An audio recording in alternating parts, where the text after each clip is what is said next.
Good morning and welcome to the fifth meeting of the Public Audit and Post-Legislative Scrutiny Committee in 2021. I've received apologies from Bill Bowman this morning and I welcome Liam Kerr, MSP, who is attending in his place. Agenda item 1 is decision on taking business in private. I'm assuming that everyone will agree unless a member indicates otherwise. So does any member object to taking items 3, 4 and 5 in private this morning? Okay, I will take that as agreement, thank you. Agenda item 2 is the Section 22 report on the 2019-20 audit of the Scottish Police Authority. And I welcome to the meeting this morning our first panel of witnesses, Lynn Brown, Interim Chief Executive, Martin Evans, Chair, and David Crichton, former Chair from the Scottish Police Authority. I understand that David Crichton will be making a brief opening statement and I invite him to do so now, please. Thank you, Convener. Good morning, members. It's just under a year now since I last appeared before this committee, and it's clearly been a very difficult and distressing year for all of us. It's a year which has brought huge challenges for all those involved in the police service and in the support and oversight of it. Nevertheless, the authority has continued to meet its responsibilities fully and transparently and proportionately throughout the last year. Our board and committee meetings have all taken place as scheduled. Public sessions of those meetings have been broadcast live on our website to maintain the transparency which we've demonstrated over the past 2 or 3 years. I also understand from Audit Scotland that we're one of the few public sector organisations to have met the final accounts and audit timescales for 2019-20. We do welcome the Auditor General's Section 22 report. It's measured, constructive, and we especially welcome the emphasis on the progress that the authority continues to make in its financial planning, its financial management, its governance arrangements, our organisational capacity and the stability of our leadership. The Auditor General correctly points out, however, that the authority remains in structural deficit, and he stresses, helpfully, that it is for the authority, Police Scotland and the Scottish Government to collectively find a sustainable solution to that deficit. It's not something which could be fixed by the authority acting alone. And that's a point which I've made in every one of my reports to the board since I stepped into the chair's role in December 2019. I'm very pleased to say, therefore, that the Scottish Government's draft budget for 2021-22 includes an additional £60 million of revenue funding for the authority. And this will enable us to enter 2021-22 on a financially sustainable footing.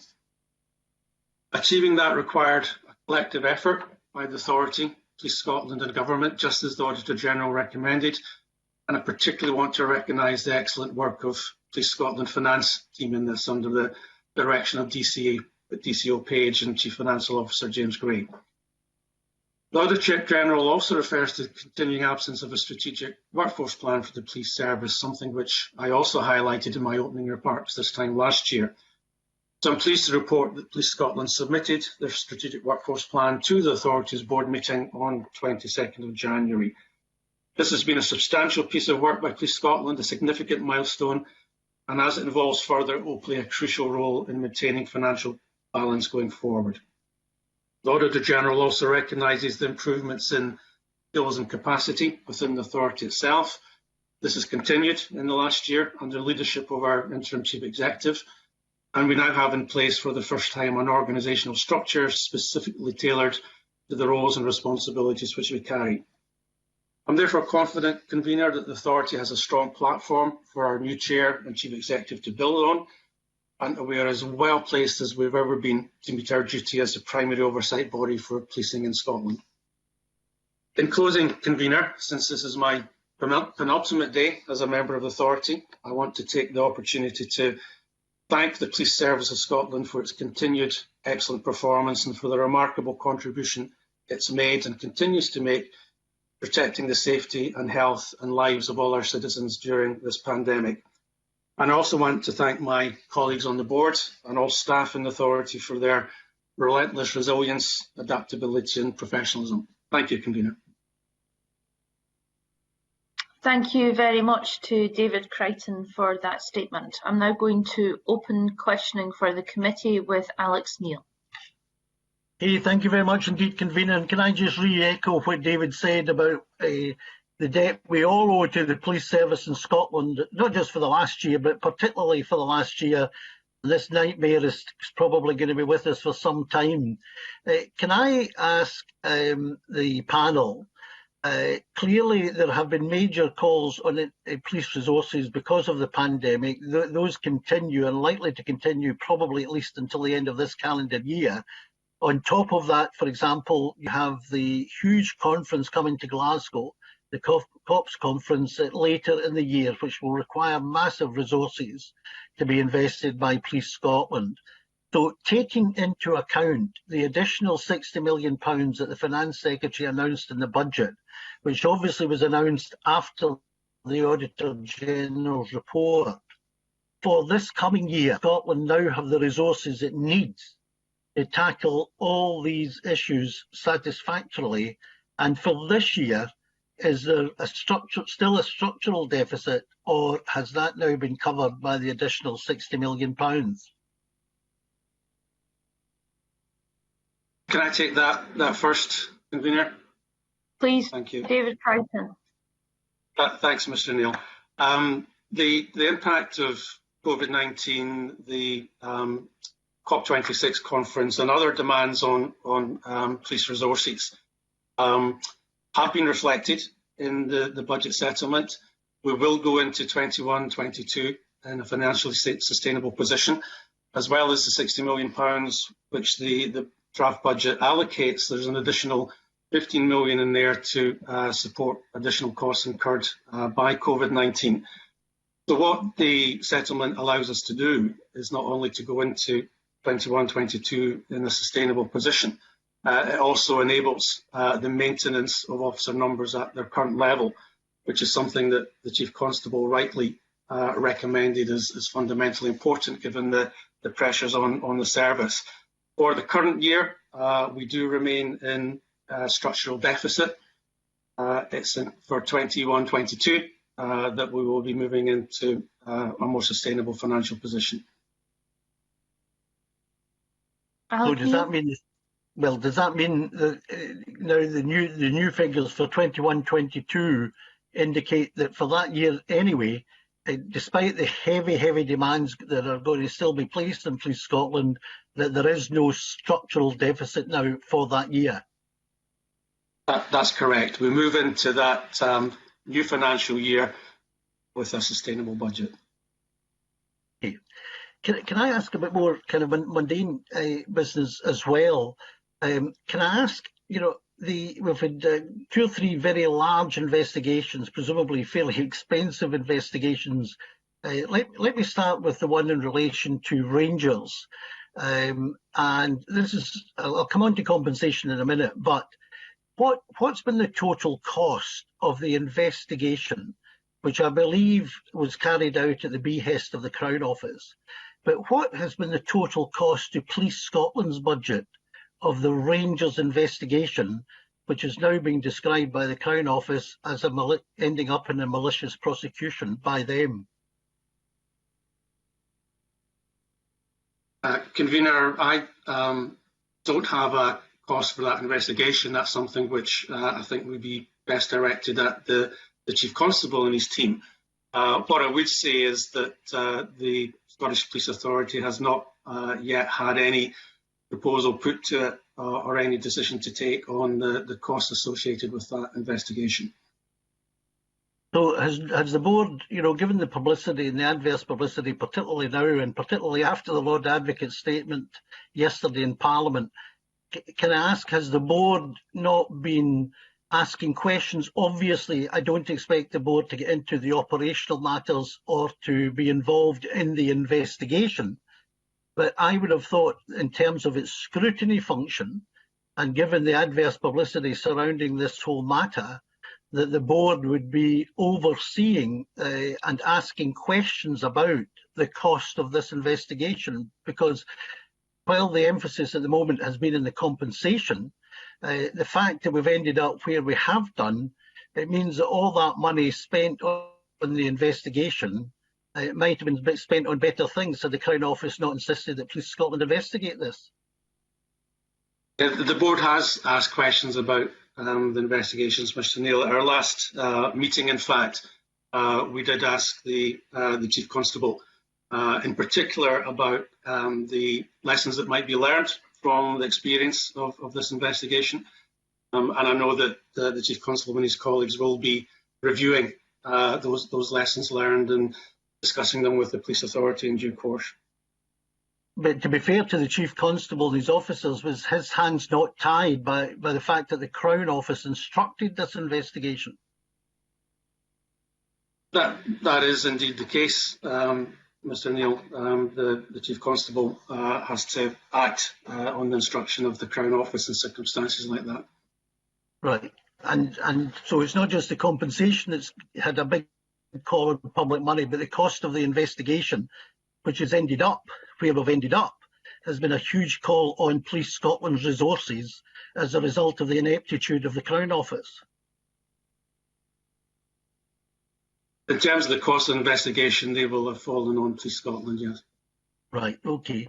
Can I ask the same, well, before we leave that, can I just clarify, David, the compensation figures that have been bandied about and confirmed by the Lord Advocate, but we don't know the final figure, and I certainly don't want to stray into matters that are currently still under judicial consideration.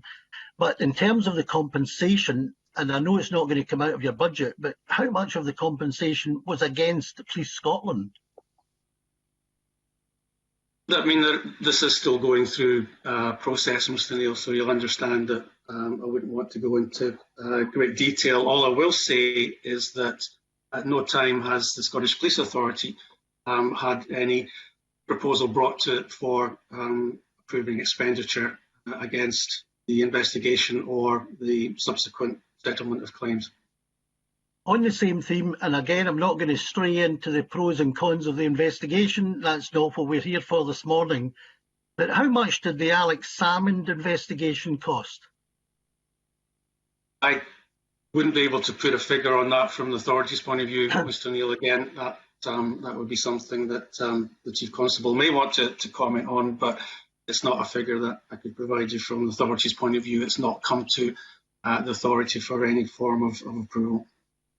But again, that was an instruction to carry that out from the Crown Office. Right. Yeah. And of course it ended up in no convictions. So again, a big question mark around, you know, what is the Crown Office, and you know where, okay, Mr. you know, Neil. is Police Scotland? Is Mr. my Neil. final question is, Mr. Neil, I think, am I on speaker now? Can yeah, people hear me? I can hear you, Okay. Jenny. I can hear you. Okay. I mean, I think it's taken as read that when the Crown Office instructs an investigation, that the costs will fall. I think the problem here is that David Crichton doesn't have the figures, and it sounds to me as if the SPA board has not been provided with that level of detail of breakdown of figures of costs. David Crichton, can I suggest that perhaps you maybe write to the committee once you go back to your desk with some of the breakdown of these costs and provide the committee with these figures later in the week or next week as soon as you can. And Happy to do that. Convener will provide whatever figures we have available. Yeah. Okay, Mr. Neil, do you have just adding to that, Convener, in my final question, in requesting that information, I think in terms of the big picture, how much of Police Scotland's investigative work is as a result of a referral from the Crown Office? And the point I'm getting at here from an audit point of view is that Police Scotland effectively, because it has to follow the instructions of the Crown Office, is not in control of its own budget effectively. These are large sums of money, and you know, I know it's been done for years, but clearly, given that we have been talking about a structural deficit in Police Scotland, I think we have to get a handle on, you know, how much of that is actually under Police Scotland's decision-making powers, because you have to follow the instructions of the Crown Office. So if the board could provide us with the wider picture as well as on the cost of these two inquiries, that would be extremely helpful, David. Thank you. Mr Neil. Liam Kerr. Thank you, Convener, and good morning to the panel. I have just two basic questions that arise from Mr Neil's questioning. David Crichton, going back to the original line of questioning from Mr Neil, he talked about the budget and the increase in the revenue that had been promised. Now, for the budget, I think Police Scotland requested that the capital budget be increased to £85.7 million. But in fact, I think the budget projects to only increase the capital budget by about £500,000 to £51.7 million. So roughly a £33 million shortage. And I think the capital reform funding hasn't been increased at all. Can you tell the committee what does that mean in reality? I mean, that's hard numbers, that's cold numbers, but what does that mean on the ground? What will not happen as a result of a £33 million shortfall in what Police Scotland was requesting, for example? Mr Kerr, is a major constraint. Whilst it's reassuring to see the increases in our revenue budget to put us onto a sustainable thing in revenue terms, capital budgets are needed for investment, obviously. And in terms of maintaining financial balance in the future, capital investment which improves productivity, which improves efficiency, which improves either cash or time savings is going to be fundamentally important. So I think there does need to be, huge attention on the capital budget going forward. Obviously, we welcome the allocation that's available this year and it has been made available in the draft budget. It's very straitened circumstances that we're in just now, we understand that. But long-term financial sustainability is dependent on capital investment to create the productivity and efficiency and benefits that are going to be necessary going forward. Thanks for that, David Crichton. Are you able to say, when Police Scotland said, look, can we have 85.7 million, 33 million of that, there must have been some allocation of that. You must have thought, if only we had that extra 33 million, we could do X, which presumably, if you haven't got 33 million, you can't do X. Are you able to help the committee understand what is X? Well, there's been a long-term investment planned in DDICT. We discussed this at the session last year. And what we in Police Scotland have had to do is phase that investment depending on the resources available. And some really important investments have been made in mobile working, for example, in the new contact assessment system that's now in place, in core operating solutions and other aspects of the IT platform. So investments have been made and they are demonstrating very good results. But in terms of future investment, that is going to have to be phased, reprioritised if necessary, to adjust to the resources available. And that's something that Police Scotland will consider and the authority will review with them.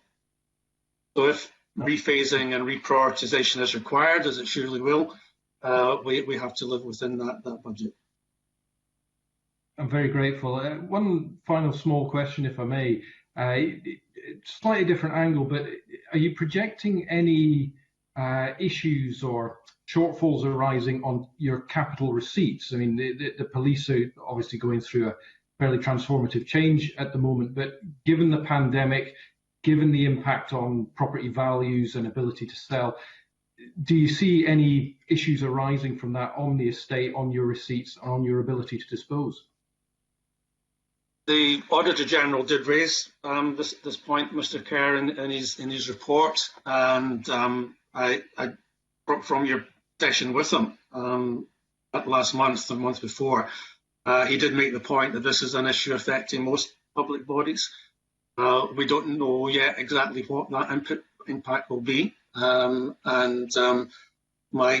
colleague, Ms Brown, may want to come in on that if we have any more detail. But it is something that's a possibility, and the Auditor General has flagged up that property values will have changed over the last year, and it may affect the revenue, the receipts rather, the capital receipts that we might otherwise have counted on. Graham Simpson. Thanks, Convener. I just want to follow up on a couple of questions that have already been raised. So, taking on Liam Kerr's line of questioning on the capital budget, does this shortfall mean that, for example, you couldn't replace or rebuild aging police stations and replace sort of older vehicles? There's been a number of stories over the years about police cars being held together with sticky tape. That's probably an exaggeration, but you know what I'm getting at. So does that, is that the kind of impact we're talking about? What has to happen is that the capital spend has to be prioritised, and the first priority on that is to support essential items, essential for maintaining the health, safety and well-being of officers. So that has to be the top priority. There will be an effect long-term on maintenance budgets, on revenue budgets, if the capital investment can't be made to renew what is already an ageing infrastructure. But as I say, the priority will be placed on what is absolutely essential to maintain the basic infrastructure and to enable the health, safety and well-being of officers and staff. I mean, would you be able to provide the committee with any details of, again, going back to what Liam Kerr asked, of what is not going to be able to be done, in terms of the infrastructure? Well, the Police Service, Police Scotland, have produced a very compelling, very effective estate strategy, which identifies the plans ahead in terms of both sales of assets and repurposing of assets and co-location with other public bodies. And the default position is, and has been for some time, that where new provision of office space is required, the default position will be to look for ways of sharing that space with other public bodies, local authorities, for example. And we have recently approved an excellent example of that in Aberdeen, where an existing police facility is going to be repurposed and shared with local authorities, so that investment, both capital and revenue, can be spread across different users more effectively. So we'll be looking for that to continue as the standard approach to new estate provision, and it's been very successful so far. I see Lynn Brown wants to come in, and then I've got one further question. Lynn Brown. Thank you, Convener, and good morning, members. I was just going to give a bit more detail in support of what Mr. Crichton was saying around prioritisation of the capital spend. This week, for example, the Resources Committee looked at the draft capital budget, and there's sort of 5 categories, which are regulatory and mandatory, committed, critical, difficult to stop and discretionary, and they prioritise against those headings. So, for example, the issues have been raised around maintenance of essential buildings and fleet would be in those categories that would be being met in terms of that capital plan. That will come to the authority in March for approval, but there is a structure to that to make sure that where there is essential maintenance, it is carried out. Okay, that's useful. Yeah, thank you. And just to follow up on something that Alex Neil asked, and going back to what we can describe as the Rangers case. So will Police Scotland, do you think, have to pay out any compensation as a result of this, or not? It's likely that they will, Mr. Simpson. As I say, it has not had to come to the Scottish Police Authority for approval. So any payments so far will have been within the delegated authority of Scotland. So at this stage, we have not had, nor are we anticipating, certainly in the short term, any request for the authority to approve payments beyond what's already within the delegated powers of the police service. Okay, thank you, convener. Can I just pick up David Crichton on the earlier point on the whole issue of financial sustainability, because that is a large part of the Section 22 report that we're scrutinising today. Did I hear you correctly when you said you're going into the next budget year in a financially sustainable position? For 21-22, the draft budget would allow us to go into that financial year from the start in a financially stable position, yeah. Okay, so but the Auditor General is very concerned about financial sustainability of the SPA, and he said in his report, or sorry, when we asked him, because he's been before the committee on this report, I'm sure you've seen it, if all parties understood that the urgency of getting to financial sustainability, he said it was hard for him to say with any conviction that they understand the urgency. So, I mean, has this position that you're actually going to achieve financial sustainability next year come about all of a sudden, or how come the Auditor General was very concerned about this just a number of weeks, if not months ago, and it's suddenly all okay? Well, the Auditor General's report predated the draft budget. They wouldn't have had that information available at the time. Nevertheless, that issue of financial sustainability has frankly been at the top of our priority list over the last 2 to 3 years. It's not a good position to be in as the chair and as the board of a public body to be working with a structural deficit. What I think is different now and what we've achieved collectively over the last year or two is that there's a better understanding of the causes and consequences of structural deficit. And it's primarily due to the fact, the simple arithmetic, that 85% of the policing revenue budget is associated with staffing costs for officers and staff. And as long as there is a political commitment to a particular number of officer numbers, 17,234, and as long as the Chief Constable legitimately advises that number is necessary to meet the growing demands and known demands on the police service, which we talked about when Mr. Neil was asking these questions, as long as that's the case, then there would inevitably be a continued deficit unless it's until the Scottish Government were able to provide the funding necessary to close it. And the positive news from that draft budget is that has now been accepted. I think that's a huge testament to the financial control, the financial management, and the performance and contribution of the police service. So what has had to give to put you in that situation? Because the policing numbers, as we know, can't shift because it's written into law now, isn't it, the 17234? So what has had to give to let you prepare that draft budget that's financially sustainable?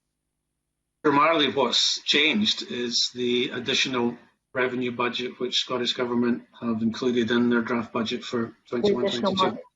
That's what's changed. Yeah. Okay. Colin Beattie. Thank you, Convener. I'd like to explore a little bit around workforce planning, which, as David Crichton mentioned, 85% of the payroll costs are people.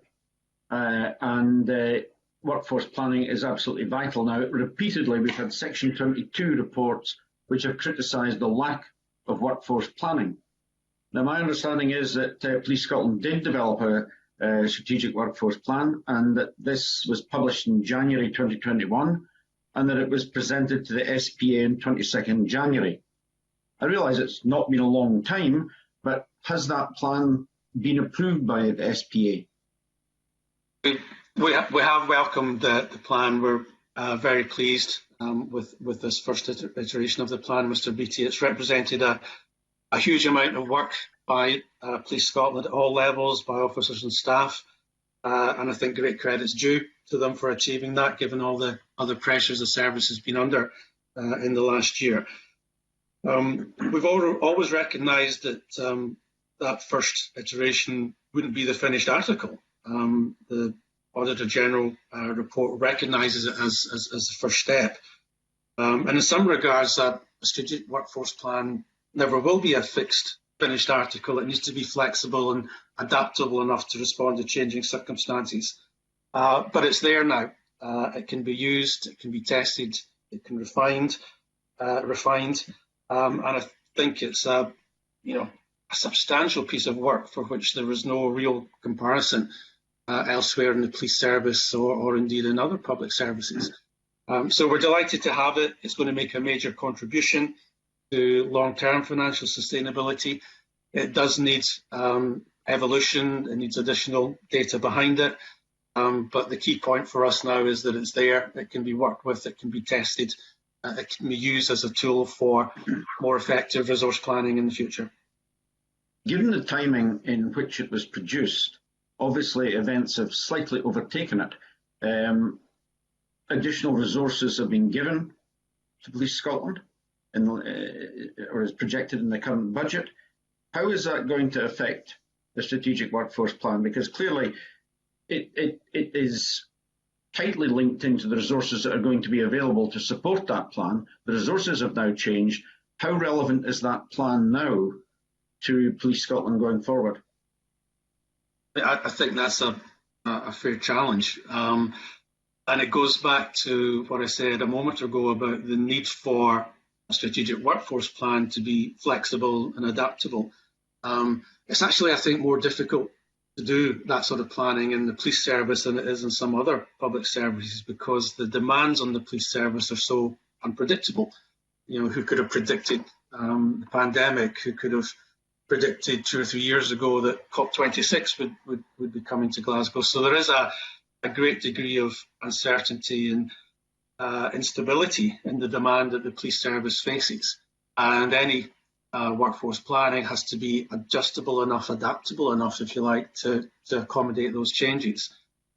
So it will evolve on a continuous basis. That's if you like, the beauty of it. It has to be a tool to be used rather than a fixed strategy that stays in place for a year, 2, 3 years beyond. It has to be adaptable. Now, clearly the SWP has to be implemented at some point. What are the planned timescales for that, and how is the SPA going to monitor that progress? Well, effectively, as of January the 22nd, the agreement we made with the Chief Constable that it can be implemented now. It is being implemented, it is being used, and the authority will receive regular reports on how it's evolving, what it's telling us, how it's being used, how it's changing over time. So it will become a major part of our oversight and scrutiny. Can I ask, the strategic workforce plan, to what extent does it take account of all the protected characteristics covered by the Equality Act 2010? I think we brought to the board of the authority last year a substantial report from Police Scotland on their work in diversity and inequality. It was a substantial report. There's a huge amount of work going on within the police service. There's a huge commitment at leadership level, and that's now playing out into specific initiatives to improve the diversity and equality in policing, so the police service properly reflects the communities that it's there to serve. So the strategic workforce plan per se is not the vehicle to do that. It's more about assessing demand and the overall numbers and deployment and skills needed within the workforce. But the issue of diversity and equality is something that we are looking at separately from that. It will be linked to it, of course, in terms of recruitment and career development. But it is a fundamental issue that we have shone a spotlight on at authority. The leadership of Police Scotland are absolutely committed to ensuring diversity and equality in the workforce.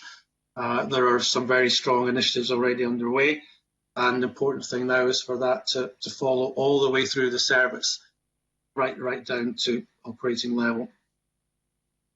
I must confess, looking at the timing and everything of the strategic workforce plan, what it was addressing historically, and given the funding that's being put in place now, the SWP must require an enormous rewrite, because it was based on releasing and redistributing officers, trying to bridge a substantial budget gap that's no longer there.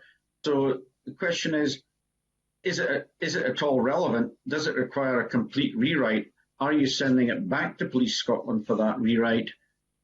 How are you handling it? Because to implement what's been proposed surely is no longer relevant. No, I disagree on that. It is relevant. It is something that seeks to anticipate changing demand. If I could just take an example of that, part of the demand analysis in that report is looking at forward projections of population. It's looking at trends in socioeconomic deprivation in certain areas. Those are all indicators going forward of what sort of police resources needed in different parts of the country. So there is a forward-looking component built into that plan, very, very fundamentally so. And it's not a plan which takes the last 2 or 3 years as a given. It is a plan which is designed to reflect and accommodate how demand is going to change over the coming years. And if it doesn't do that, then yes, it would be irrelevant, but it's built with a specific purpose of being able to anticipate and adapt to those changing demands. So it is a very relevant document. And just one last question, something which I've been concerned about for over the years is ICT and the failure of the police to implement an adequate joined-up system across the old different police forces. There's been elements of tacking together technology to be able to speak to each other to some extent, but still essentially there's an awful lot of silos there. And I'm not seeing a strategy coming out which is going to join all this up and give that huge benefit that Police Scotland should be achieving. I mean, there is a very clear strategy for resolving that legacy of underinvestment and unconnected systems in policing. Some of that, as indicated earlier, has already been implemented. Core operating solutions, single platforms for IT. And it may be something that, when you talk to Chief Constable and Mr. Gray later, you'll get more technical detail on than I can provide. But that work is underway. Those legacies are beginning to diminish and to be resolved. But as I said earlier, it requires continued capital investment to keep that programme going. And it's that capital investment which I think we need to focus on over the next 2 to 3 years to establish a programme of investment that properly meets those objectives. Thank you very much. Thank you, Convener. Okay, Liam Kerr, supplementary, please. Thank you, Convener. Good morning again, David. Just a very brief question about Colin's thoughts on the workforce plan. I think when it came out, there was so at the end of January, I seem to recall there was some indication that officer numbers might have to fall by about 3,000. I think there was some element of that in there. You'll no doubt remind me. Now, Chief Constable, I think, came out very quickly and said, look, that's not going to happen. We can't do that, COVID.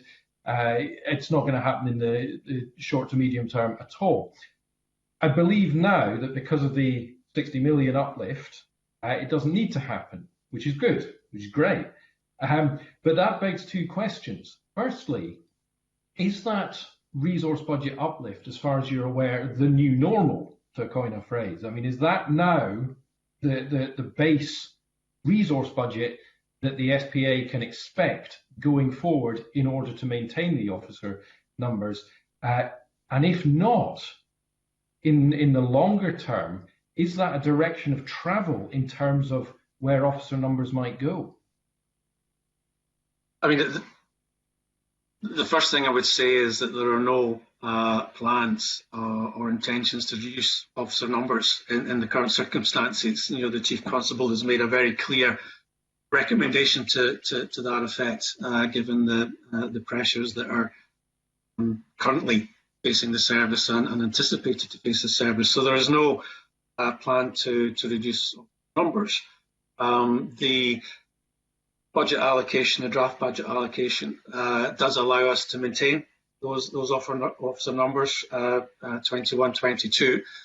By that time, Mr. Kerr, as we have experience of the strategic workforce plan, as we have had time to have the much fuller debate about the nature and demands on the police service, the type of police service that we want in this country, we may then have the flexibility and the knowledge and the data to take different decisions on officer numbers. But for the moment and for foreseeable future, the existing level of officer numbers is going to be maintained. Convener, if I may, that's very reassuring, David. Many thanks for that. Just might I press you on this point about the 60 million increase, fantastic, great news. Is that the new floor as far as you're aware? Or in theory, could we be sitting here next year with the draft budget saying, actually, look, we're going back to what it was pre the 60 million extra? As far as I'm aware, Mr. Kerr, that is indeed the new floor. That's the new baseline for the budget. But I won't begin to predict 2, 3, 4 years ahead. But as far as we understand it, that is the baseline for the budget for 21-22. Very grateful. Thank you. Gail Ross. Thank you, Convener. It's just a quick question about virtual working. David, you said in your opening remarks, and also it's included in the report about the SPA having the public parts of their meetings webcast. And I just wondered how you plan or how the authority plans to work that post-COVID. It sounds like a wonderful phrase, but we will get back to some sort of normality eventually. Do you feel that the webcasting is allowing more members of the public to access the police authority? And obviously it's a good thing. How do you plan to continue that in the future? Well, we did webcast our meetings before COVID. Anyone could have tuned in to the website and watched the public parts of our board meetings pre-COVID. It's just that we've continued that, but through meeting virtually. Looking forward, that commitment to transparency will, obviously remain. We're not in any sense going to cut back on that.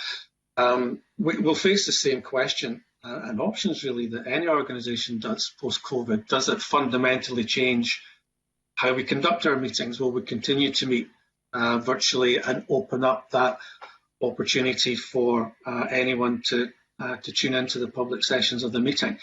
I don't see that transparency changing. Why would it? It's important that we maintain that. The actual mechanism for having the meeting is something that I think we're all going to have to consider going forward. There are huge advantages, as you know, in meeting face-to-face, of having people in the room, but equally there are huge advantages in terms of efficiency and cost in meeting virtually. So I think we face the same options, Ms. Ross, as any organisation does, but whatever those options are, we will continue to ensure that our meetings are available to be viewed by the public. Okay, that's good to know. Thank you. I have a question on the digital strategy. It was approved in 2018 to support the delivery of policing 2026. But the strategies were heavily reliant on the additional funding. David, does the additional funding you've received from Scottish Government cover that, or is this, how is this placed now? The additional funding is for revenue purposes, not for capital budget. So we have if you like, a static budget for the year to come, with some uplift. Mr. Kerr mentioned it of £500,000 or so for specialised equipment. So the capital budget is remaining static, and that will inevitably constrain the pace at which that original DDICT strategy can be implemented. As I say, some progress has been made on it, and we're already seeing the benefits. But capital resource is going to be essential to maintaining the financial balance that we are going to move into 21-22. A lack of capital investment will ultimately have a major impact on revenue costs. If Ms Brown wants to come in at that point, then she may want to add to that. But that is the broad position. The draft budget does not include anything other than a static position for capital investment. Lynn Brown, it's going to be hard to move forward if you can't get this digital transformation properly underway, isn't it? In terms of the plans on capital and around all our sort of challenges on that, there will be a prioritisation to do what we can within the allocation we've been given that will promote the digital working. There has been an investment, for example, around mobile phones for the police officers, and obviously Chief Constable and Mr Gray can give details of how that works operationally and the benefits from that. But that seemed to be an important investment and has reaped benefits. And that's the sort of focus we will bring to the digital programme. But again, Mr Gray might be able to give more detail on the exact details of funding against that. Well, I mean, David Crichton said we made some progress. I mean, they've got, some officers have got mobile phones now. I mean, what's the extent of that progress against the actual strategy? Are we 5% there? Are we 60% there? Or what is the measure of this progress? And Convener, if I may, I think I'd like to suggest that the Chief Constable gives a view on that. My understanding was the target was 10,000. I can't give the details today on where we are against that actual target. The target's what, sorry? It was 10,000, I think, mobile devices, mobile phones was the target. But surely digital strategy covers more than police officers being issued with phones, does it?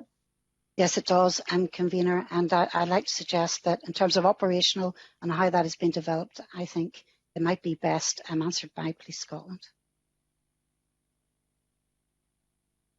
Okay, Graham Simpson. I've just got one question. There's been a couple of reviews. One was done by Robert Black, and there was also an inspection by Her Majesty's Inspectorate of Constabulary in Scotland. And I'm just wondering if you could tell us what progress has been made in implementing the recommendations of both. Review, which I think you're referring to, by HMICS. We have made good progress on that. That's been acknowledged by HMI. Again, I can ask Lynn Brown to give the details of where exactly we are on implementing those recommendations. In terms of Mr Black's review, a very helpful independent assessment of the role of the authority, the role of its members. The full implementation of Mr Black's recommendations are something that's now being taken forward by Cabinet Secretary's Roundtable, which brings all the actors in the scrutiny system together. And Mr Black's report is an important contribution to the work of that Roundtable.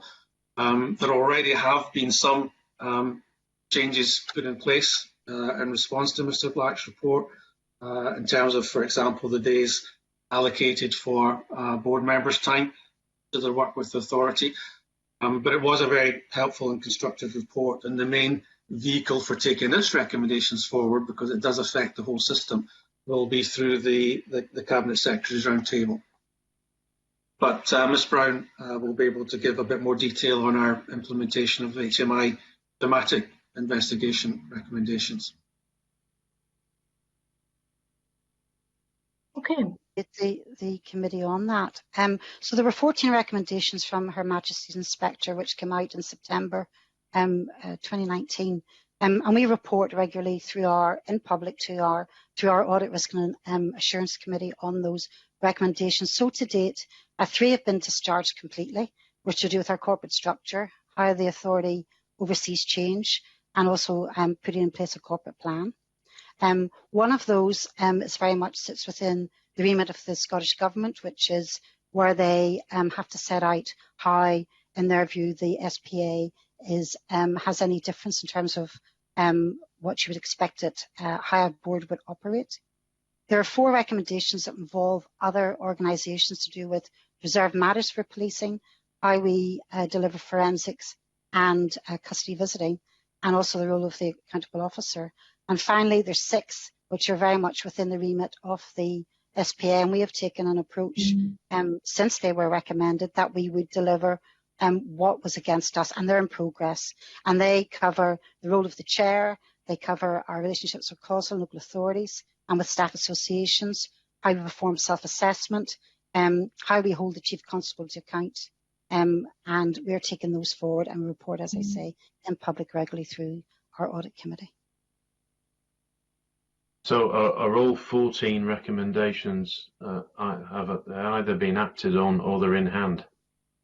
3 have been completely discharged. 1 is, as I said, Scottish Government are taking forward. 4 we're taking forward with other organisations, and 6 are in progress to quite a substantial degree. So 11 of those are in hand, and 3 have been discharged so far. Okay, that adds up to 14. Good. Yes. Thank you, Convener. Okay, sorry, my phone's ringing in the House. Are there any further questions from the committee for the SPA before we move to the Chief Constable? Okay, can I thank you all very much for your evidence this morning, and I'm going to suspend for 2 minutes for a changeover of witnesses. Thank you.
We will now take evidence from our second panel of witnesses this morning, and I welcome Chief Constable Ian Livingston back to the Audit Committee and to James Gray, Chief Financial Officer of Police Scotland.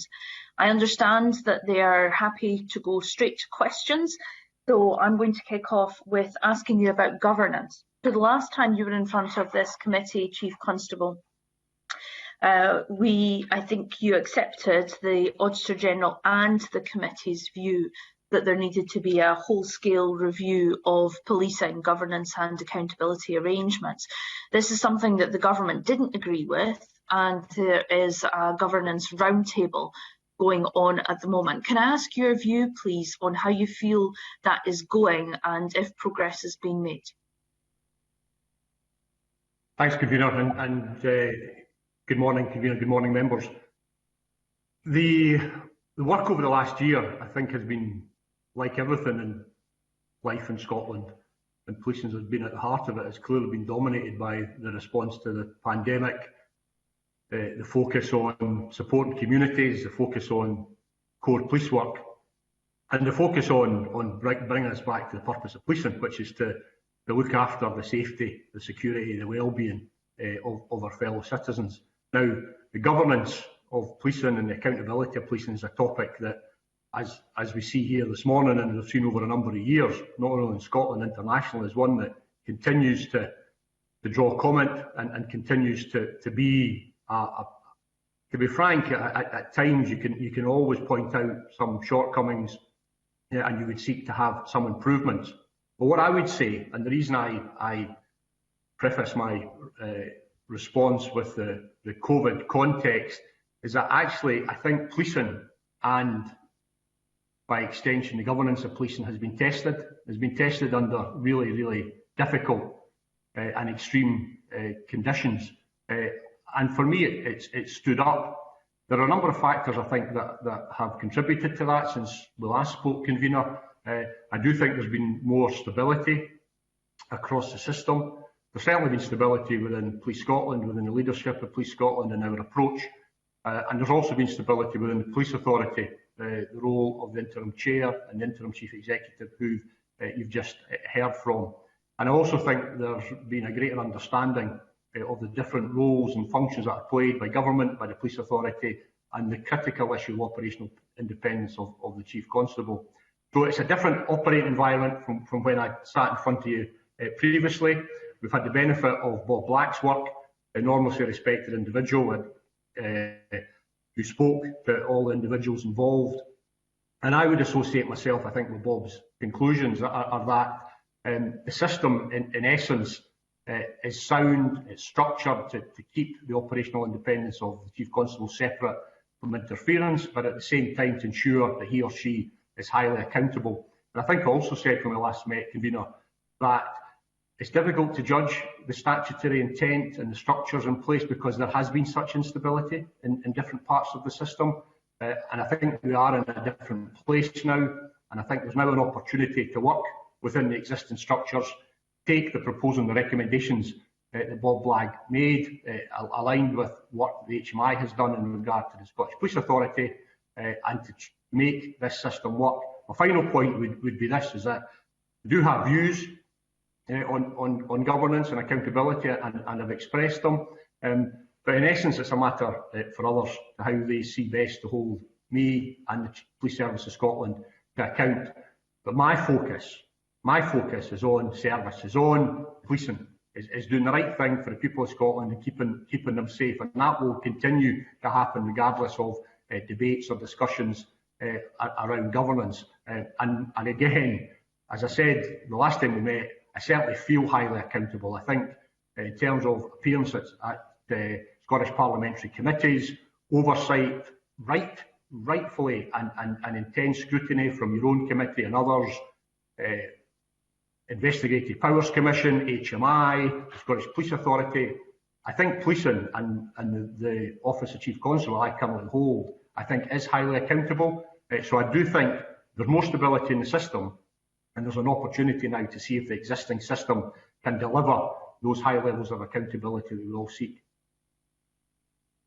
It's an interesting response, Chief Constable. Thank you for that response. Very interesting, because I think, if I can try and summarise what you said, is that you've got people in post now who are getting on, and therefore things are working much better. And I accept that this has been a very difficult year for policing and all public services, and it has been tested. However, we came to the point 18 months, 2 years ago, where Parliament was starting to question whether the Police and Fire Act was actually flawed because the system was in such collapse. So are we really saying that all of this and effective governance is really solely dependent on the personnel in charge? A few things, Convener. I certainly never thought, and I would disagree with your assertion that the system was in collapse or even close to collapse. I think there'd been some commentary from the previous chair, but policing in Scotland has never been stronger, and therefore the governance that attaches to that has made a contribution to that, undoubtedly. Is the Act perfect? I don't think it is. Have the processes and systems that we've followed over the last 7 to 8 years been perfect? No, they haven't. Have we learned from that? I think we have. And I think it's a fair challenge for you to ask me, am I saying this is all about people acting in a more collegiate and courteous manner? It certainly helps. But actually, I do think it's deeper than that. I do think that the roles of the Scottish Police Authority committees, I think the focus on what is discussed through the Police Authority boards, I think that the links, increasingly good links we have with local scrutiny panels and local authorities. I think, again, it was fair commentary from a number of people in the early years of Police Scotland. We didn't have enough engagement with local democracy, with local elected members, and there was a gap at that level. We as a police service, and I think the Police Authority as well, have worked extremely hard to develop those relationships, to make sure that not only is there more scrutiny of local policing, but there's more local scrutiny of all policing, so that every community in the country is aware of what the National Service provides, what the local officers are doing, but also what the national capability provides to every citizen and every family in Scotland. So I think there's been improvements in practice, policy and approach, with far better at identifying issues of key public interest, working collectively, whether that's round about a new operating system in our control rooms, the use of greater technology to ensure public consent and human rights compliance, and far greater scrutiny and oversight regarding things like financial planning and the strategic workforce plan. I think Bob Black's work has been extremely helpful. It maybe wasn't the full review that we perhaps discussed this time last year, but I do think Bob has produced an overview and a state of the nation that gives us a foundation to go forward. Okay. Thank you. Thank you, Chief Constable. Alex Neil. Well, can I just start by putting on record all our gratitude for the work of Police Scotland, particularly over the last year and during the ongoing difficulties of the pandemic. I think we are all very appreciative of the work that has been done. And can I also just say, speaking as a constituency MSP, I've certainly noticed a huge difference in terms of the responsiveness and the service we're getting from the police locally compared to a few years ago. So I would absolutely agree that progress has been made. Can I now go on to issues financial? You probably, I don't know if you heard the earlier evidence from David Crichton. My question to him, and I'm now putting it to you because I think it's important to hear if you as the Chief Constable is happy that the budget settlement for next year, 21-22, as announced by Kate Forbes, giving the Police Authority an extra £60 million. In your view, is that now enough to eliminate the structural deficit and allow you to meet the exceptional demands that are already on you in relation to the pandemic and the mounting demands that are going to be on you in the run-up to the COPS conference in Glasgow later this year? Thank you, Mr Neil. Thank you for your generous comments. I'll make sure they are passed on to all officers and staff It is an extremely demanding role that we've asked of the police officers and staff to take on, and of course it's been an addition to our core duties.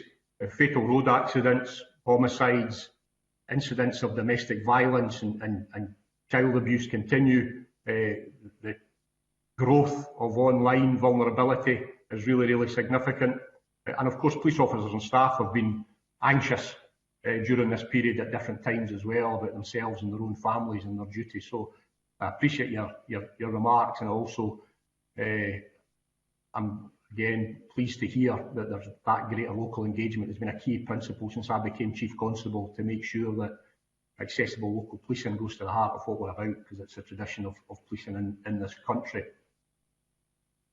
In terms of the structural deficit, I really welcomed that announcement.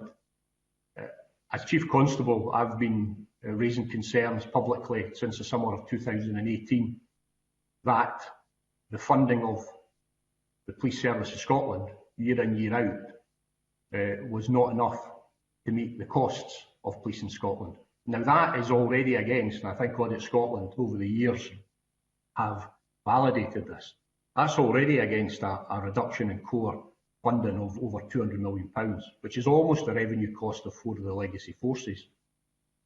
So round about to 2015-16, there was a significant reduction. There was extreme austerity across the public sector. We weren't alone in this, and I'm not suggesting that there was any, we were picked out in any way at all. It was just that there was a financial pressure upon us, and yet we still managed to maintain 17,234 officers. We managed to restructure the organisation, improve the quality of service and what we do as a single police service, but the financial strain was significant. So in essence, the cost of policing was significantly lower than it was before Police Scotland came into being, but the funding had been reduced more than that. So I got to the position where I felt in public transparency, public confidence, to be frank, just telling it as it is, was that we had to start having that discussion and that debate in public. And it wasn't being critical at all, it was actually just saying this is the reality. And perhaps understandably, there was at times maybe some scepticism about police funding. Every time, I'm not the only leader of a public agency who looks for additional resources, but I think our case was strong, and I think it had been validated through the work of Audit Scotland. I think the work that we have done in building stability in our financial governance, people like James Gray, who you'll hear from later, recruiting people in from outside policing to help us to get a grip of those core capabilities. I think that's really improved. But in the culture of the police service, in terms of every penny being a prisoner, every leader, every officer, member of staff knowing that the public money they're spending has improved. And I think, in essence, that position has now been accepted. And I think there's a realisation that it got to the stage, and it was as stark as this. And I know there are many complexities, but in my view, it got as stark as this, that if we were to balance the budget over a period of time, we would have to reduce the number of police officers that there are in Scotland against the core funding that we had, because we spend about 85% of our money on people. There was a limit to how much we could take out of non-pay. The alternate to that was what's happened, that we would get the underfunding addressed. And again, I've been really impressed, and I've been really pleased to see the level of openness from officials within Scottish Government. We've had the privilege to sit and meet with the Cabinet Secretary for Finance, Miss Kate Forbes, and outline the history of the Police Service of Scotland, why the funding deficit was in place. It wasn't through any neglect on our part or lack of oversight from the Scottish Police Authority. It was a simple matter of pay for that number of police officers and to pay for that police service. That funding wasn't enough, and therefore that deficit, that revenue deficit that's now been addressed, together with some COVID additional funding, it will give us that basis. My understanding, it will be built into the budget going forward, and I really welcome that. Thank you. Good. Obviously the outstanding issue is the capital budget. My colleagues are going to ask you about that later. My final issue is around, and you probably heard if you were listening into the earlier session, a number of high-profile cases which have not ended well, I don't think, from the public's perspective, and certainly it gives a lot of concern to a lot of us about some of the judgments made in the Crown Office. And I fully understand you've no choice as the Chief Constable. If you receive an instruction to carry out an investigation from the Crown Office, you have no choice. So I'm just going to ask you a couple of factual questions. I'm not getting into any pros and cons of any investigation or anything like that. I'm not qualified to do so, and it's out with a remit anyway. But can you tell us, and if you're not able to give the figure off the top of your head, I'm happy for you to write to the committee, but what was the cost of the investigation into the Rangers issues that have ended up in a malicious prosecution as described by the Lord Advocate in Parliament yesterday? Though, funnily enough, you don't need to be apparently malicious in order to have a malicious prosecution, which I think a lot of people don't understand. But anyway, that's beside the point. What was the cost of the investigation, and what is the claim in terms of compensation? I mean, we've heard the figures from the Crown Office for the compensation that they are expected to pay out, although it's not going to come from their own budget. So are you able to give us the equivalent figure for Police Scotland in relation to the Rangers matter? Thanks, Mr. Neil. If I may have just a couple of opening comments by way of context. And I am really keen to tell you that the involvement of Police Scotland and the contribution that the Police Scotland made. So a couple of points by way of introduction. So firstly, you're absolutely right. The constitutional structure of Scots law over many years has been a primacy role for the Lord Advocate, and a statute and common law currently within Section 17 of the 2012 Act, but in legacy legislation prior to that. I, as Chief Constable, must comply with any lawful instruction regarding investigation of crime that's given to me by the Lord Advocate. So that's the key constitutional point that I think you were right to underline, Mr. Neil. Second point I would say about the investigation into the issues of Rangers Football Club. This dates back to 2012, and so it predates Police Scotland. It was an inquiry that was started, I think, around about the summer of 2012. Now, within weeks, certainly months of the initial assessment, very, very complex structure. It was the whole takeover and the corporate structure that lay behind it was very complex. So, complex issue, a number of concerns have been raised with policing, and within weeks, certainly months in 2012, that matter was immediately discussed with the Crown Office. And really, from that time onwards, this very complex matter has been subject to the direction of the Crown Office. And that's a matter that, again, the Crown Office Lord Advocate, not the current Lord Advocate, but the Office of Lord Advocate and the team within the Crown Office, that's not uncommon for complex issues. They have legal training. There's a very close investigative relationship between policing and the Crown in Scotland, but the distinct roles are always recognised, and that continues even on matters, for example, such as the ongoing investigation into the Lockerbie bombing. So on complex matters, we often consult at a very early stage with the Crown and take direction and consult in terms of next steps. So as we go forward, we continue to be subject to Crown direction. The police activity continues, it transfers, as you know, into the Police Service of Scotland and moves into our Economic Crime Unit. Now, in terms of the actual resources numbers, I can write further, and I will seek to give an indicative figure. But actually, with all police inquiries, the contribution is not always linear. So, for example, there might be an officer or a resource in one specialist department that makes a contribution for a short period of time. That's how policing operates. It's essentially a team game. But I will be able to outline to you the number of dedicated resources that were in place over a period of time to give you a sense of what that commitment was. But the other element with some of these longer term complex issues, that additional people don't always assist because of the complexity. Actually, it's people who need to build up the historical knowledge, the issues, the background, the evidential case, the counter arguments, the issues of public interest and public concern.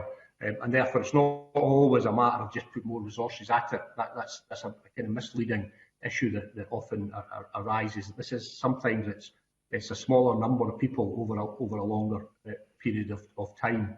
In terms of the settlement, I think you heard from the police authority that I never asked the police authority for any authority for the extrajudicial settlement that I agreed with Mr Clarke and Mr Whitehouse's representatives. And the reason for that was because it was within the limits of my delegated authority in terms of litigation. And my delegated authority is to the limit of £75,000. But I was able to settle with Mr Clarke and Mr Whitehouse in regard to their specific claims against policing. There was a commensurate contribution towards legal expenses, as you would imagine, as well. And thereafter, that settlement was made and validated by the court. I'm not allowed to say anything more in detail than that.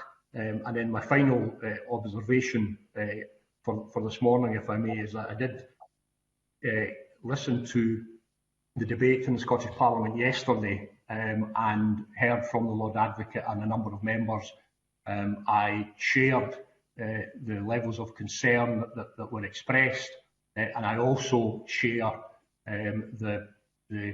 what was the will of Parliament and the intent of Parliament that the role of Police Scotland would be included with any judicially led inquiry that is then established. So I just give my full commitment to participate fully in that. I agree that there should be an inquiry into the circumstances, and I give my commitment that the Police Service of Scotland will contribute to and cooperate fully with any inquiry that arises. Thank you. Thank you very much indeed, Chief Constable. Thank you. Okay, Graham Simpson, please.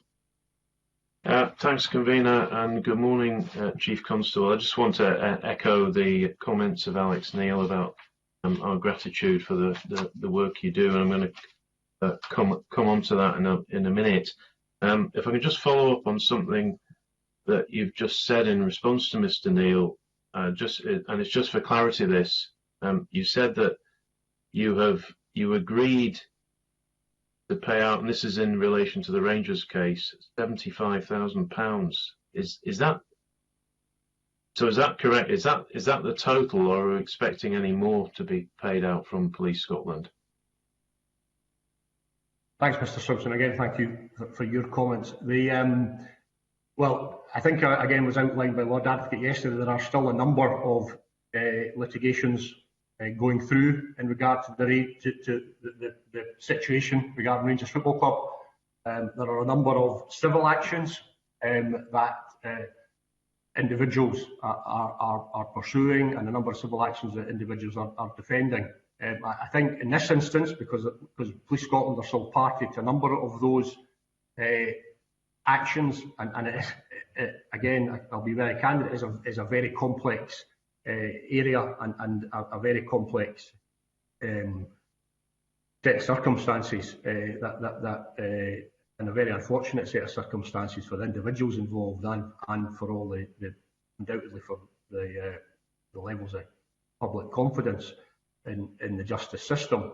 But my comments in regard to that was in regard to both two individuals, Mr Clarke and Mr Whitehouse, that I was able, through my representatives, obviously Police Service of Scotland lawyer, to engage and to make reparation in regard to both Mr Clarke and Mr Whitehouse within the limits of my authority. That's why I never had to go to the Scottish Police Authority, because I'm allowed to settle issues if I think it's legitimate to do so, and I did do in this case, and that was within my limit, which is £75,000 in respect of each individual. Okay, so as far as Clark and Whitehouse go, that's it. In regard to those two litigations, yes. And as I said, for the interest of full transparency, I also rightly, I think, authorised a commensurate payment in terms of some legal expenses in regard to both individuals, but again, commensurate with the reparation made. Okay, that's fine. So going back to COVID and the work that the police are doing during the pandemic, your officers are having to do what the rest of us are not having to do. The rest of us are having to stay away from people. Your officers can't do that. You actually have to go to individuals and deal with incidents, potentially putting officers at quite obvious health risks. What has been the resource implications for Police Scotland of dealing with COVID incidents? But in financial terms and in staffing terms. I mean, you must have a number of officers off with COVID at any one time. I wonder if you can shed some light on that. Thanks for the question, Mr. Simpson. It gets to the heart, I think, of some of the earlier responses to the convener, whereby I wanted to make it clear that Police Scotland would make a contribution to what was, in essence, a public health imperative. I never saw criminal justice sanctions as being a solution. It was a contributory factor. But to be frank, for me, that lay at the heart of the Police Scotland approach and the history of policing in the United Kingdom, but I would submit particularly in Scotland. I've said a number of times, and if you'll allow me, I'll say it again this morning, because I do think it captures it. I am not the Chief Constable of the Law Enforcement Service of Scotland. I'm the Chief Constable of the Police Service of Scotland. I spent a lot of time as a detective coming in my earlier career, so enforcement of the law and bringing offenders to justice and supporting victims and people being held to account for terrible acts of harm goes to the heart of policing. But so does protection, so does prevention, so does social cohesion, the role of the police to be the service of last resort. And that's where our relationship with the public is based upon, allows us to go and investigate serious crime, allows us to make sure that we have a detection rate for murder that internationally is second to none, because we have that close relationships with the public and communities that we serve. So during the COVID pandemic, although obviously there were enforcement powers, people say that enforcement powers granted to the police. We didn't ask for them. There were enforcement powers asked of the police. This was our contribution to the national effort. But we always said enforcement would be there as a last resort, and that was consistent with our values and our principles. We'd look to encourage people, we'd look to support people to do the right thing. But when people stopped doing it, when people were blatant, and we're getting to the stage now where we're almost a year in, and there can't be anybody in the country that knows it's fair or reasonable or lawful to have a house party. So we don't really, on behalf of the public, on behalf of society, our tolerance levels are far less than they were in maybe in the early months around people holding house parties, because people know that is not allowed. So those extra demands were there. What we did as a service, and I mandated this early on, and then there was lots of hard work by the people within the service.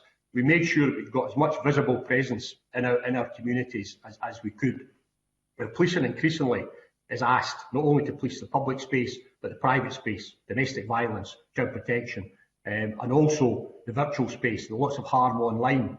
So naturally, we have to have resources and capabilities in all those areas. And as subject to this committee and others, we're also trying to transform this organisation. We're trying to pick up what we inherited from the 8 or 9 legacy arrangements, trying to pick up the contradictory and messy ICT framework that pick up unaddressed issues that we've had for many years and transform and modernise and change while keeping our focus on public service and core values. So it meant that we had this priority to get people into the communities, public facing, to provide that visibility, to encourage people and to enforce the law. But we were still having to make sure we were transforming the organisation. We produced a strategic workforce plan over this period that doesn't come from a small team, it comes from everybody contributing to that. The expectations and demands I was putting on individual officers and individual staff and leadership teams right across the country, quite phenomenal. But policing at its heart is actually fundamental about public service and working for your fellow citizens from whom we take our authority. So we've maximised our visible presence. We continue to do that because we know that we're in this second period of lockdown. We know this is crucial. Surely we need to collectively make sure that COVID doesn't surge again when we come out of this period. So the police contribution will be central, but we still have our core duties to contribute. So the demands have been extremely high. And my final point, if I may, is that we've also seen the absolute benefits of operating as a single service. We've had a consistent, proportionate response. It's never been a soft touch. It's never been hard line. It's been doing what's effective, doing what's proportionate, moving resources around the country when we need to, pushing people up into Aberdeen and the North East when they needed additional help, moving people into the border country when there was additional visibility required there, and done in a way of a consistent, proportionate, sensible manner that I think we've really seen the benefit of operating as a single service over this period. Thank you. Yeah, thanks. I think your whole approach has been extremely measured, and I followed your comments throughout this, Chief Constable. But what I was trying to drive at there was the implications for staffing, and I would just wonder whether you could put a figure on that, put a number on that. How many officers have been off at any one time because of COVID, and what the extra costs been for the service in dealing with the pandemic. If you haven't got those figures, you can get back to us. Thanks, Mr. Simpson. A couple of brief comments, and I will try and keep them brief, and I will write. We've seen sickness and absence fluctuate in the early days, going back to sort of March, April. There was a bit of a surge. There was a lot of precautionary isolation that was taken. Amazingly, actually, when we got into the height of April and May, our sicknesses were at an all-time low.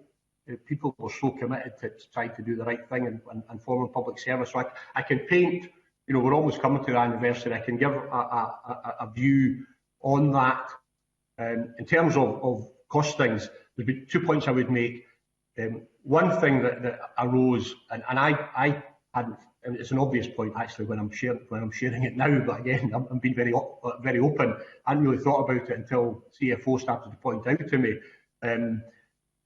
We have income from large-scale events, not least of all football matches, rock concerts, other private functions that take policing capability. We police airports under a statutory function that allows for airport security plans to be agreed with operators, and then payment made for the policing that goes on at our major airports, primarily Aberdeen, Glasgow and Edinburgh. Now, all of those income streams were diminished. I think there was about a 9 million, almost 10 million cost pressure through a loss of income, in addition to some additional purchases around PPE, protective equipment, and other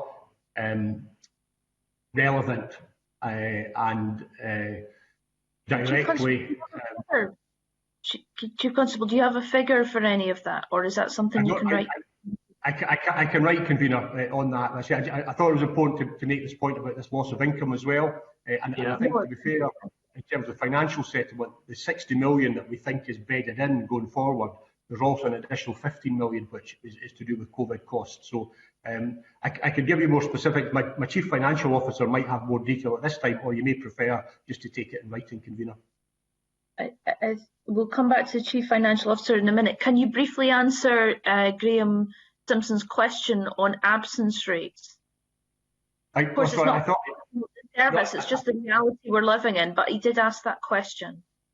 I thought I had, convener. Sorry, I said there was a real peak in the early months, and then into about March and April that we'd gone to all-time low level right since. I heard that. I just wondered if there were any more specific statistics. So again, I can give that. I'll write on that if I may, and just show you the pattern and show you what's been done, who are off with symptoms, who are self-isolating, etc. Sorry. Okay, super. Thank you. James Gray, do you have any more information you can add to that, especially on the figures there? Yes, convener. I can pick up on the costs. So in this financial year, we're anticipating revenue costs of £6.7 million for the full year impact of COVID, £3.5 million of which relates to PPE and hygiene products, £2 million of overtime, and then over £1 million on enhanced cleaning across our estate. So quite substantial. But as the Chief Constable says, the single biggest impact to us has been loss of income, which is closer to £10 million, and it is, as the Chief says, primarily airports and sporting events and concerts. With regards to capital, though, as well, we have had £2.5 million worth of additional capital costs, and that has predominantly been the purchase of laptops to enable people to work from home and to follow the stay-at-home message, because people were predominantly using desktops. So that was over and above what we had anticipated, as well as bringing in a video comms solution. So Microsoft Teams has been rolled out across policing. So the costs are significant, and with regards to recovering some of those, we received an additional £8 million of resource budget in the SBR to cover some of those costs that we've had. Thank you very much, Mr. Gray. That was really helpful. Chief Constable, thank you very much for taking us through some of the COVID response, especially at this really busy time, and we do really appreciate all that's going on. What I want to do now, though, is turn to more specifics in the Section 22 report that we've been asked to look at. And I've got Colin Beattie, please. Thank you, convener. I would like to just explore what some of the points around workforce planning. Chief Constable will be aware that workforce planning is featured in the Section 22 reports now over a number of years, and it's really important because, of course, it's 85% of the budget for Police Scotland. Now, I understand that Police Scotland actually prepared a workforce plan and gave it to the SPA on the 22nd of January.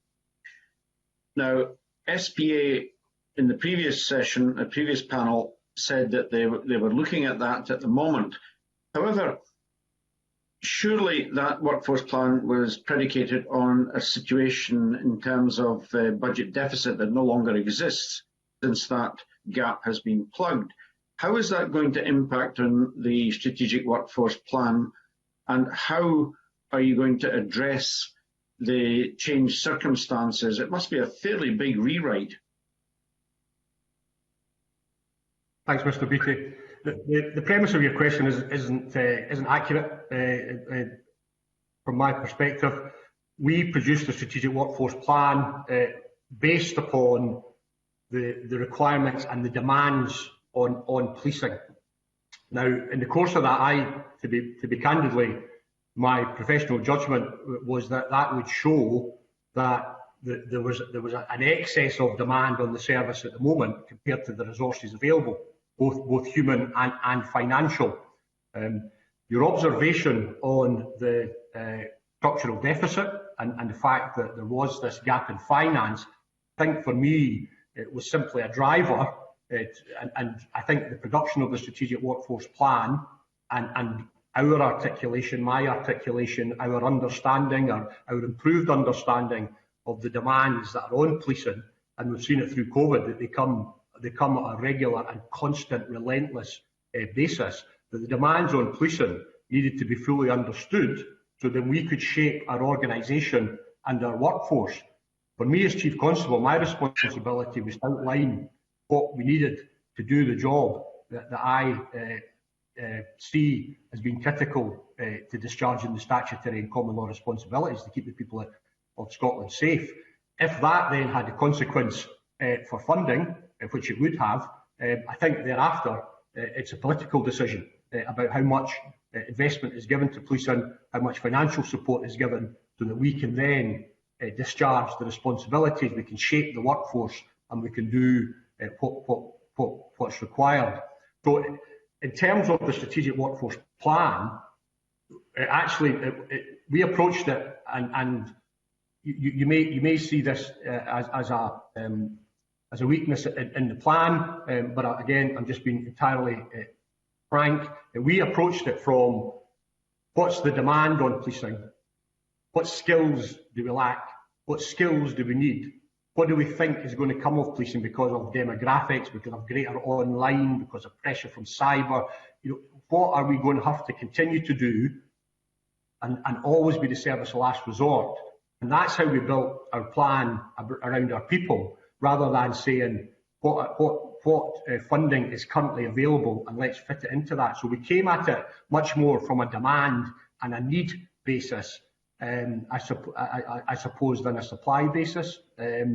So I don't think it does require rewriting. I actually think, if anything, it allows us now to continue to modernise and reform. When we do create efficiencies, when we do create capacity, it allows me and the service as a whole to reinvest those efficiencies and those capacities to meet new demand, to meet emerging demand, to allow, bluntly, a very direct example of this, to allow officers and staff to make sure that they're taking a meal break, to look after their well-being and their welfare, because such is the pressure and demand that is on the system at the moment. If we can find more efficient ways to work, rather than using that, if you like, to pay off some of the deficit, so which would have been, we're more efficient, therefore we'll reduce numbers, we'll reduce cost, and that will reduce the deficit. Because the deficit has now been addressed, it allows the service to reinvest the efficiencies and capacities we create to meet those new demands, an awful lot of which are articulated through the strategic workforce plan. Thank you. Okay, Liam Kerr.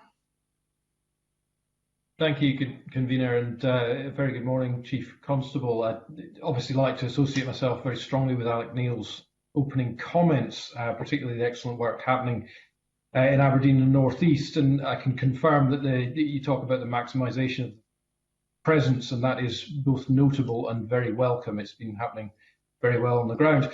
I just would like to quickly put a question to you that I asked David Crichton earlier on. It follows on from Alec Neil talking about the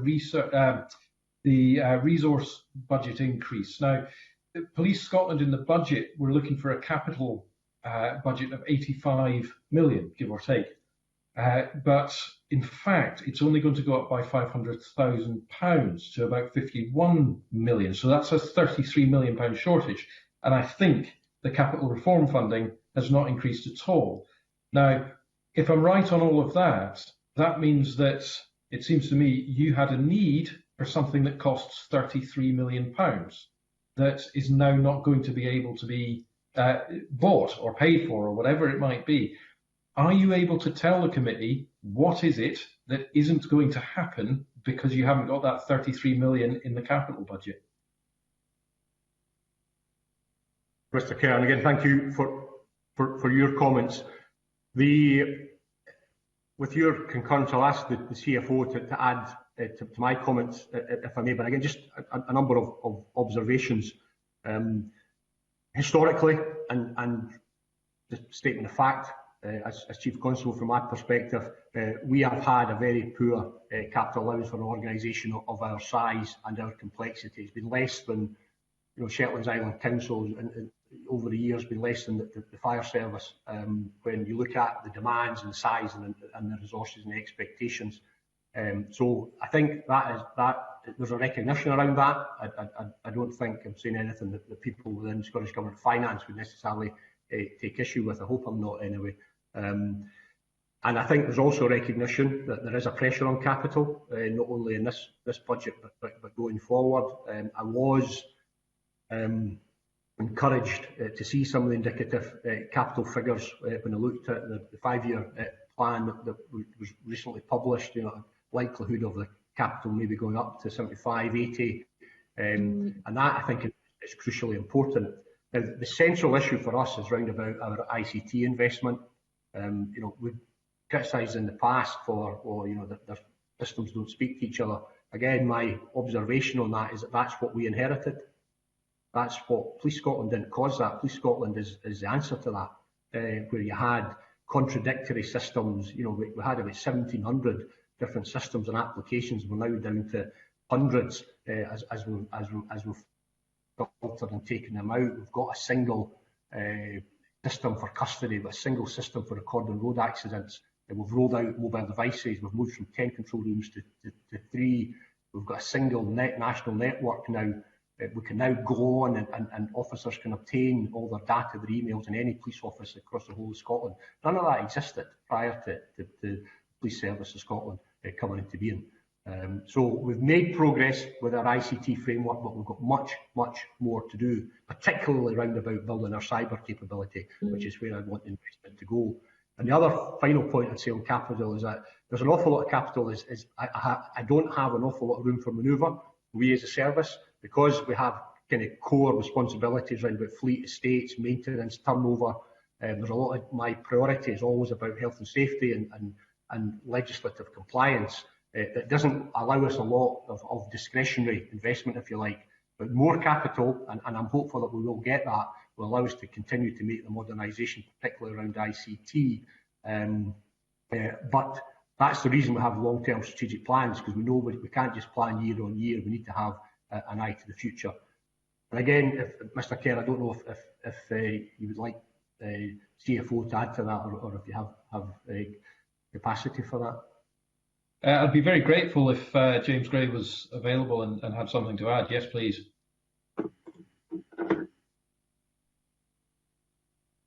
So, Mr. Kerr, I can add to that, and specifically in relation to your question about what does it mean that we can't do with an allocation of 55 million versus the 80 odd that we asked for, and what it means is we can't get our asset base moving towards the level that we would like. So as the Chief Constable says, we can address health and safety, so our buildings will be safe, our vehicles will be safe, and we'll have a very core ICT infrastructure. But what we won't do is be able to get the third of our estate that's in poor condition. A recent condition survey that's been undertaken is showing us that, categories C and D, which is poor and unacceptable, we've got a third of our estate in that category.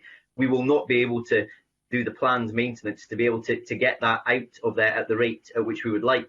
So we'll not see much movement with the current level of capital. So that's one issue. In relation to ICT, we will continue to operate with desktops in our buildings that are over 10 years old and can take 10 minutes to boot up when you turn them on in the morning. So it's not health and safety or compliance, but it's just inefficient. With the fleet, at the average age of a response vehicle now is 6 years. Our fleet strategy is that it should be no more than 5 years or 120,000 miles, whichever comes first. So we're outside of that. And if you went back to legacy Strathclyde, our head of fleet in Police Scotland was the head of fleet in Strathclyde. The average age was 3 years. So that underinvestment, it isn't something that stands still. That average age of 6, if we are unable to put around £12 million a year into fleet, that £12 million a year will allow that to stand still at six years old. But we've, over the last number of years, spent between 5 and 6 million. So, that average age of fleet will continue to increase. But again, it's not a health and safety issue in the sense that the vehicles will be repaired. But just to give you a sense of it, going into the next financial year, our parts and car maintenance bill, which is a revenue cost, will be almost £1 million higher next year as a result of the increasing age of the fleet. So it's those types of things. It's the degradation of our core asset base, and also on the investment in new areas of technology. It means that we're not able to progress at the rate at which we would like. So whilst there has been good progress around core operating solutions for key systems and moving towards national systems in police, and as the Chief Constable said, there's more that we'd like to do around unified comms and having an internal phone network, for example, because we're still, I'm based in Dalmarnock in Glasgow. That's my home office location. I've got a 01786 number, a Sterling number, because we haven't sorted out still some of those basics. So that's essentially what it means, is that we're not able to modernise and improve to get up to we're only looking to get up to a reasonable standard, I should say. To get to that reasonable standard, we're not looking to move into gold plating anything. And as the Chief Constable says, having seen the capital spending review that was published last week, we are optimistic that our position will improve over the coming years, and we will start to see capital allocations in the region of £75–80 million. But there's a few questions to bottom out over that, because it's linked to our ability to generate capital receipts. And up until now, all the capital receipts that Police Scotland has generated have been able to be retained. But the risk around the timing and the value of those receipts has laid with the police service. We're trying to follow what happens in other parts of the public sector, whereby we, tell Scottish Government Finance, our anticipation is we'll generate 80 to 100 million over the next 5 years. We're allowed to retain the financial benefit of that, but government, with its bigger capacity to manage financial risk, would manage the timing of that £100 million worth of receipts, rather than it falling onto the Police Service of Scotland. So if we were, if there was a delay in a sale of a building, as it stands just now, that would result in a delay in our ability to invest in new areas. And what we're asking is for government to take that risk away and manage it on our behalf, as happens across the public sector more widely. So as I say, if we're able to address that, I think over the coming 5 years, we will start to be able to address some of those issues that I've just set out for you. Very grateful. Thank you very much. Gail Ross. Thank you, Convener. I would also like to echo the thanks to the service, and especially locally. I've dealt with them on a number of occasions over a number of issues. They've been extremely responsive, very sympathetic to various situations, and overall I found them to be absolutely excellent. So I have said that to them on a number of occasions, but you can pass that on from me as well, Chief Constable. I just wanted to ask a quick question about the ability of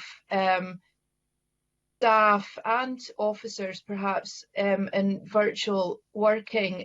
James Gray, you just told us that you're working with quite a lot of old IT systems, but also that you've provided some more updated laptops and things.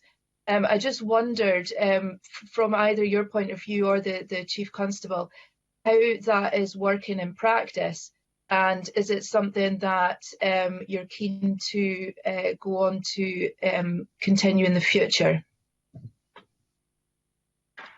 Thanks, Ms Ross, for your kind comments, again, I'll make sure they're passed on to the local officers at Wick and Thurso and elsewhere in the north of the country.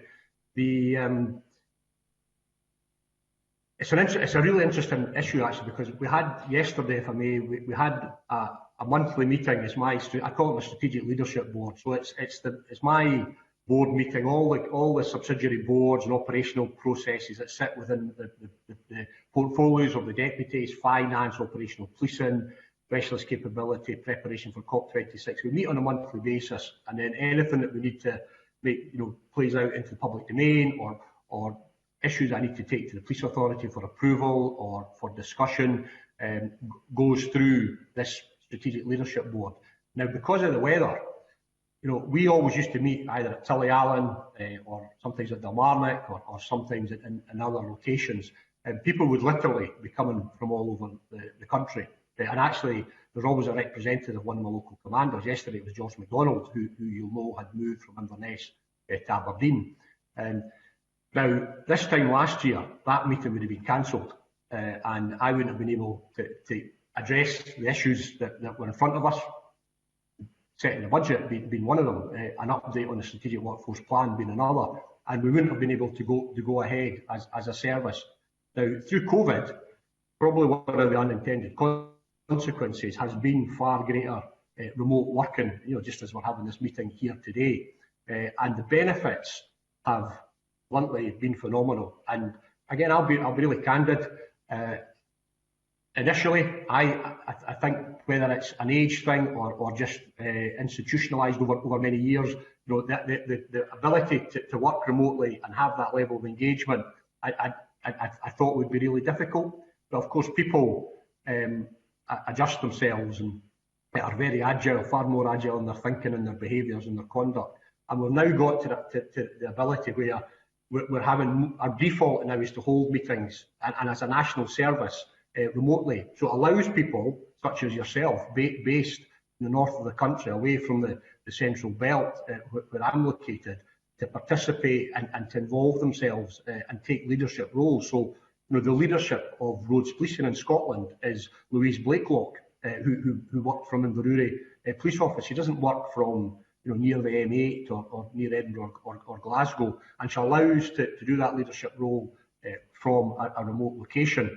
Now, in addition, we've also provided support staff with laptops and the use of different platforms to get our business done. We're trying to move towards greater use of digital. We're working with partners.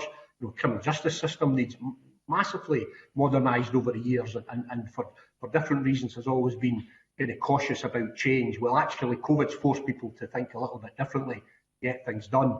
And then my final point would be that this cultural thing I was talking about, and I was being a bit self-reflective of my own sense around it, that actually people can be far more effective in a shorter period of time where they've got that flexibility. If they've got caring responsibilities, they can work around them. There's no travelling, unnecessary travelling. It helps our environmental approach. We're trying to reduce our carbon emissions. It helps the well-being of individuals, but actually gets the job done better. I'd like to do more. There's some forces in England and Wales that have actually got some of their call handlers working remotely. We have our technology, James alluded to earlier, we can't push that out yet. So we're still doing that through our key call centres in Dundee and Bilston and Govan. But potentially, we could have that capacity. We've certainly had some of our HR staff and our financial team are spread across the country. So I'm actually, hopefully hearing my voice, I'm actually quite excited about some of these changes that might come as a result of COVID. But actually, I think they'll help change the culture and they'll make it much more agile, much more officer and staff friendly. And I think as a result, will improve the service. Okay, thank you. Thank you, Chief Constable. Graham Simpson, can I have a very brief question, please, and then we're going to finish. Yeah, it's for Mr. Gray. There's a question on the fleet, and I was a bit concerned to hear that the fleet's just getting older and older, and I wonder if you can just say, how much extra money is needed to start getting that average age of the fleet down from 6 years rather than going up? And just to start by saying again that there is no issue around the vehicle safety, and that is something that we're absolutely paramount on. I mean, the consequence is increased revenue costs for repairs because there's more frequent repairs. But the standstill amount to not allow the fleet to age anymore is about £11.5 million per year. So anything over and above 11.5 million would start to see a reduction in the average age of the fleet. But to do a catch up, when we did our fleet strategy in 2019, we estimated we would need to spend £30 million in one go in order to catch up on the fact that there'd been underinvestment over a number of years, and that makes sense. If we've been spending five or 6 million a year when it should have been 11, we've been underinvesting by 5 years. 6 years into Police Scotland, 5 times 6 is 30. So it's from a sense check that made sense. So that 30 million will be slightly higher now. But the one thing that I would add is that we're looking to potentially do things differently into the future. We've got a commitment to decarbonise the fleet, but obviously only at the rate at which the technology becomes available to make it safe for police vehicles, because obviously they're pushed far harder than normal vehicles would be. But the focus initially is on unmarked vehicles that aren't in response or obviously aren't in roads policing.